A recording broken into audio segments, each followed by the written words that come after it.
How can machine learning help in a crisis situation, for example, the one we are living right now with the COVID-19 pandemic?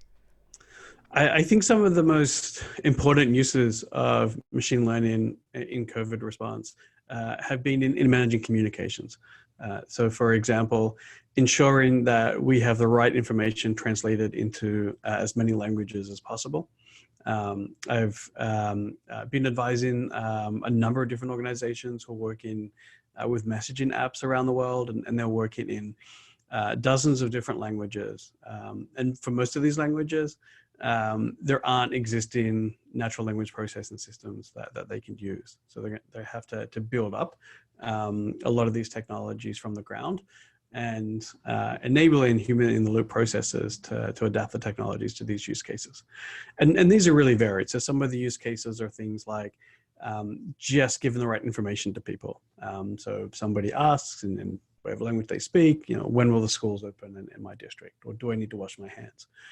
So enabling that message to go to the right person, maybe it suggests a response, maybe there's an automated response in some situations, and having that work with minimal error and maximal efficiency across a really large number of languages, an unprecedented number that we've seen in COVID.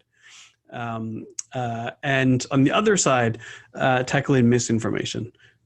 So obviously, there's been a lot of publicity around misinformation in general. One of the best ways that we can identify misinformation quickly is through machine learning, is through automated fact checking.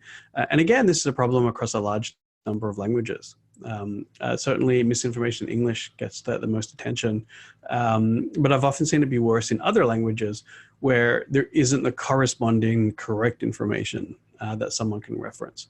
So in a privileged language like English or French or German or Italian or any number of large European languages or in Chinese, when there's a piece of misinformation about some event, you will often be able to find online news article that refutes that information. So you're empowered individually to be able to determine what's true and what's not. That's not necessarily the case in thousands of languages where misinformation is deliberately being spread to manipulate a population, but there aren't necessarily media publications in those languages where information would be available to dispute that. So being able to adapt these systems to those languages really quickly is incredibly important. And human in the loop systems are really important as well, because if it's a language with not many speakers, maybe you'll never get an accurate system for identifying misinformation. There's simply not enough data available. So in that case, you always want to back off to a human who can provide that particular feedback about whether something is misinformation or not. So yeah, I've been very impressed with the people working in machine learning systems in response to COVID. Thank you very much, Robert. So your book is Human in the Loop Machine Learning, published by Manning Publications. I thank you very much for being with me today. It was my pleasure. Thanks for having me.